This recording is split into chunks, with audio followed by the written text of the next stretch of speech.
What's up again, everybody? I'm Clayton. Welcome back to Ages of Film, and today I'm going to be reviewing Batman vs. Superman: Dawn of Justice, released in 2016, directed by Zack Snyder. But before I get into the review, while you're here, go ahead and hit that like button and subscribe if you haven't already. Join the pack.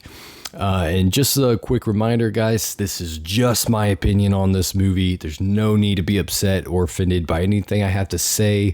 Let me know your opinion in the comment section. I ask that you be respectful and we can have a good conversation there. So let's talk about it. Batman vs. Superman. So I remember when this one came out in theaters, 2016. I was there opening night, ready to see it. Had my Batman shirt on, representing. Saw it with some of my boys, and it was a fun night with pretty packed house, and definitely one of my more favorite theatrical experiences that I remember, and had a really great time with it. And honestly, at the time, I wasn't going into it trying to pick it apart. I wasn't going in it trying to critique the movie. I just wanted to have a good time in the theaters. That was that's what I wanted, and I got that. I got exactly what I wanted in that theatrical experience. Watching it the second time in theaters by myself, there were some things that kind of bothered me a little bit with it. So when the extended cut of the film came out, I watched it and loved it. It was definitely better than the theatrical cut of this movie. So that is the version that I will be reviewing today, is the extended cut, the full vision that Snyder had.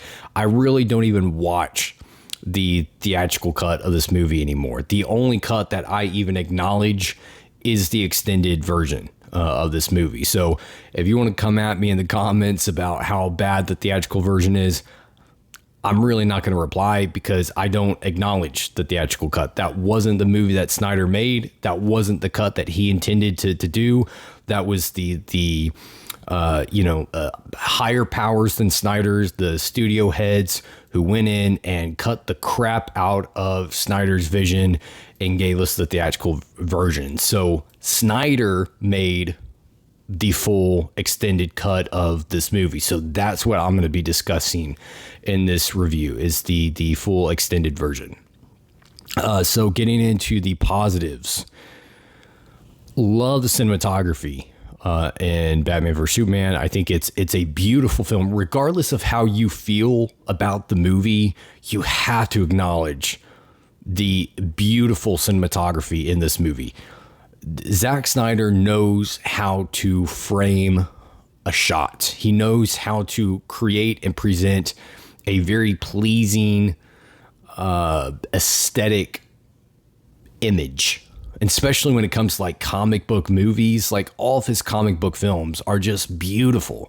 They're gorgeous to look at, every frame of them. So even all the haters out there of this movie, the people that just love to hate on Snyder and Batman vs. Superman, you have to acknowledge the cinematography in this film. You can't watch this film and honestly tell me the cinematography is trash in this film, because it's just not. It's, as someone who's done photography as a cinematography student, I can tell you 100% certainty the cinematography in this film is beautiful. Great cinematography in this movie. Love it. The visual effects, for the most part, look really good. I love the effects work. Snyder can handle CGI really well. He's one of the few directors that knows how to blend CGI with practical effects, and how to enhance the visual experience through CGI. And he makes it look really good. So love the visual effects in the film for the most part. And the score as well by Hans Zimmer. Great score in the film. Really enhances the experience. And yeah, just great stuff in the score, the visual effects, cinematography, all that stuff is just on point. And really it enhances the overall experience with the movie. I also really love and enjoy the action in this movie. I think Snyder handles the action really well. It's well-paced action. It's action that has movement to it. It's helping tell the story in the film, and it looks really good. So the action, positive, and particularly the fight scenes are just incredible. I really liked the fight with Batman and Superman. I thought that fight was really good. And the warehouse fight with Batman in this movie, I mean, just top-notch stuff. By far the best Batman fight scene ever put on a feature film like this. That fight scene was incredible. As a huge Batman fan myself, I was flipping out in the theater when I saw that. It was just, yeah, I was like a little kid, man. Loved that fight scene. Great stuff. Again, that's one of those things where even the trolls, even the haters of this film have to acknowledge that fight scene was incredible. Great fight scene in the movie. And that's one of the things, and I'll get to this more later on.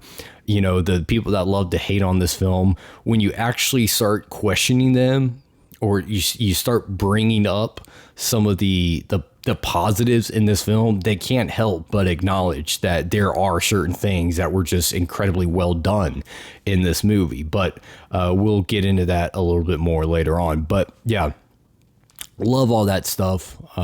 Really enhances the experience.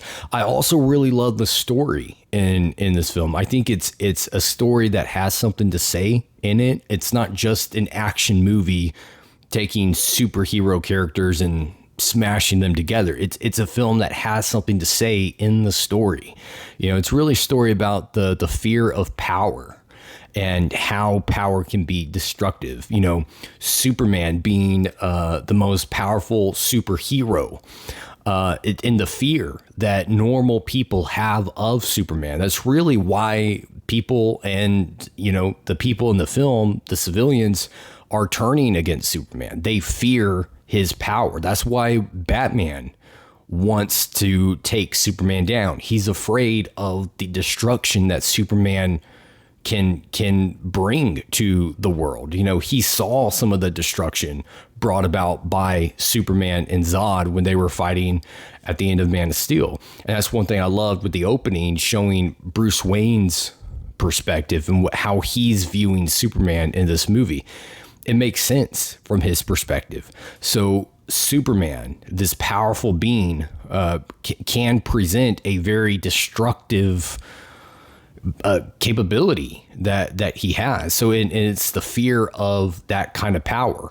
Also Batman. We also see the fear of Batman's power, his power of wealth and leverage that he has through resources, and the fact that, you know, there are people that are afraid of Batman in this film because of the power that he possesses. He doesn't possess supernatural power like Superman, but he possesses the power of leverage, of, you know, the ability to use his wealth and his resources to strike fear into criminals, into the ugly side of humanity. So he also represents kind of a fear of power that he carries with himself. Lex Luthor, also with his abundance of wealth and his brilliance, also presents a fear of power, the power that he possesses, and then Doomsday, ultimately at the end as the final antagonist, also presents this destructive power capacity. And, you know, everyone turns into Doomsday and begins fearing Doomsday and what he can do with his power. So there's this theme that runs along throughout this whole film of fear of power, the power that any one human being can possess, whether it's power of wealth, whether it's power of resources, whether it's physical power, whether it's destructive capabilities. There's always, anytime someone rises to a position of power, society and the world fears them. because of what they can do. And so I found that interesting. And I think that it's a story that has something to say. And I appreciate that with the film. I love the characters in the movie and how they're used. As a huge Batman fan, I love this version of Batman. I love the look of Batman. The bodysuit looks great. It's right from the comics. I think Ben Affleck is a beast in that Batman suit. He looks the part great. I love his version of Batman. He's dark. He's brutal. He's intense. He doesn't pull his punches. Like he's a beast, man. Love his version of Batman. Superman is used well. He has a character arc in the film. Batman has a character arc in the film. You have Lois Lane, who plays an important part in this film. I love how she's played by Amy Adams. She does a great job. Wonder Woman being brought in, she also plays a crucial role, especially in the third act in the battle with Doomsday. I love how she's used in the film. I think Gal Gadot plays her brilliantly, and even Luthor. I know a lot of people aren't a fan of this version of Luthor. I actually didn't mind him, because it's actually Alexander Luthor. It's Luthor's son. He even references that in the film. He says that his father, Lex, was the Lex in front of the Corp. His father was the Lex Luthor that we all think of when we think of Lex Luthor. This is Lex Luthor's son, Alexander Luthor. They even reference him by Alexander Luthor. That's Lex. He's Lex Jr. He's the son of Lex Luthor. He inherited everything from his father. They reference that in the movie. So I actually like what Jesse Eisenberg does with the character. Makes him kind of this eccentric, entitled, kind of arrogant, pompous kid that is, very narcissistic. So me personally, I actually liked this version of Luthor and how they used him in the film. You really see his intellect, his ability, his cunning, his ability to craft this plot to make Batman and Superman fight each other. Great stuff, man. I really enjoyed it. So all the main characters in this film, Alfred is done great. I think he's used really well. He provides some humor throughout the film that's, again, well placed, comes across genuine and authentic. It's never at the expense of the plot or the characters. He's done brilliantly as well. The threat is a very believable threat that feels like it feels threatening. The stakes are very high in this movie by the threat that's created ultimately by Doomsday, first with Batman and then ultimately by Lex Luthor and Doomsday. So really great stuff. A lot of positives for me in this movie. Moving into the negatives, there's a couple of minor negatives I have with this film, but they're really kind of forgivable, but I'll mention them briefly, and then I'll get into defending this film, because I feel like I always have to defend this film because so many people out there love to hate this film and trash this film because it's the popular thing to do.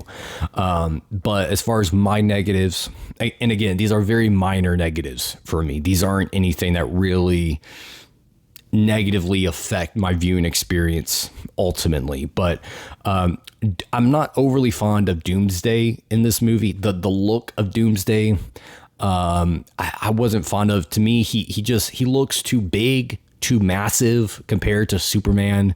I also just didn't like the visual effects with Doomsday and how he's presented and how he looks in the movie. I'm not overly fond of that, partly because, I am a DC fan. I am a Superman fan. I've seen Doomsday in the comics and everything. And to me, it doesn't really resemble the Doomsday that I know and that I think of. So for me, that's always something when I watch this film that I feel like they probably could have done better at. Also, I'm I wasn't overly fond, and I even had this thought the first time I saw this in theaters. I wasn't overly fond with the death of Superman storyline that they're trying to throw in here with Doomsday, which is a story from the comics that really happened in the early 90s. There was the death of Superman that took place in All-Star Superman novel and comic series, where they actually did kill off Superman by Doomsday. Doomsday actually did kill Superman. And at the time in the comics, it was a big deal because Superman had never really been killed like that before. So they took a big risk, and it paid off because it actually became the best-selling Superman comic ever.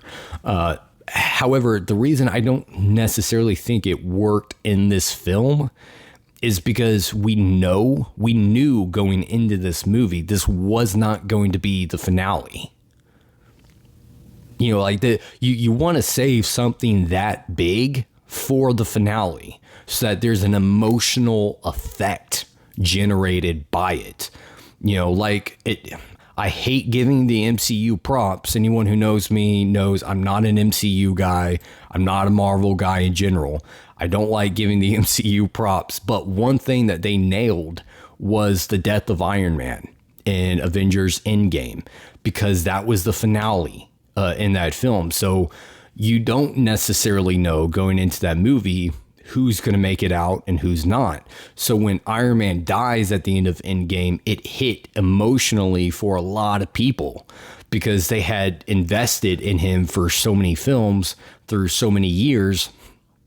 And there was this sense of ambiguity as to not knowing if he was going to make it out of this alive, because it was going to be the finale to a degree with the MCU. With Batman vs. Superman, everyone knew this was not going to be the finale. Like, there was going to be other Superman movies. There were going to be other appearances of Superman that hadn't even done the Justice League movie yet. And obviously you can't have the Justice League without Superman. So for me, putting the death of Superman in this particular film didn't really work, because even watching it the first time in theaters, it didn't really have that emotional effect on me, because I knew he wasn't going to stay dead. Like, they're going to bring him back, period. They just are.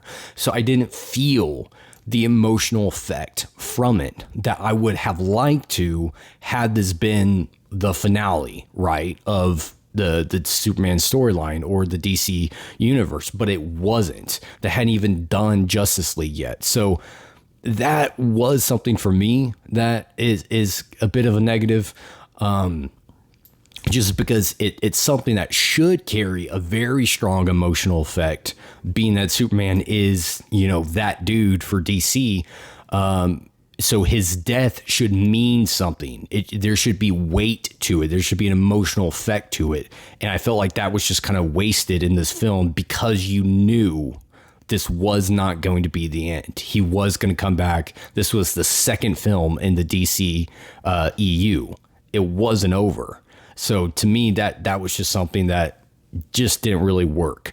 And then the one other minor issue I have is with Jimmy Olsen. Jimmy Olsen's actually a pretty significant character in the Superman comics.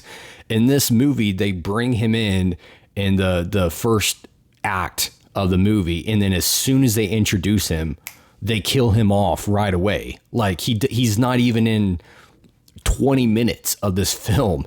And to me, I felt like that was a little, that was a bit disrespectful, I thought, to the character, you know, and to Superman fans who, you know, love Jimmy Olsen or whatever. Like, he's not like just a very, very minor character in the comics that only appears a couple of times. No, Jimmy Olsen's kind of a, you know, for Superman fans, Jimmy Olsen's kind of a big deal, you know, because he is a pretty significant character, and you don't want to just see a character like that brought on for 10 minutes and then, you know, RIP'd. It does, to me, I didn't feel like it gave that character a due justice, right? So minor issues, but those would be, if I had to present negatives, those would be the negatives I had with the film. Now, let me defend this movie for a little bit, because there are a lot of criticisms that I hear by people. 99% of them don't work for me.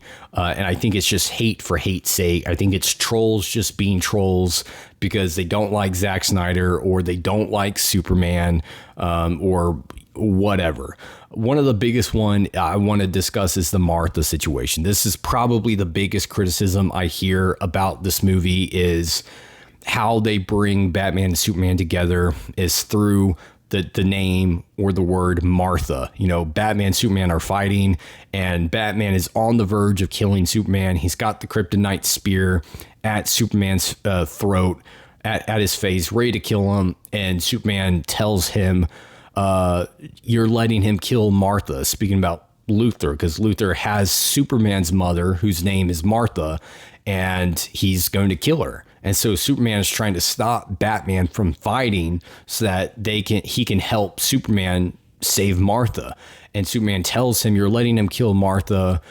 And then he tells him, save Martha. And anyone who knows Batman knows Martha is also the name of Bruce's mother. So a lot of people look at that and they're thinking, oh, that's so dumb, cheesy. I think they simplify it too much, and they don't actually stop and realize the meaning there.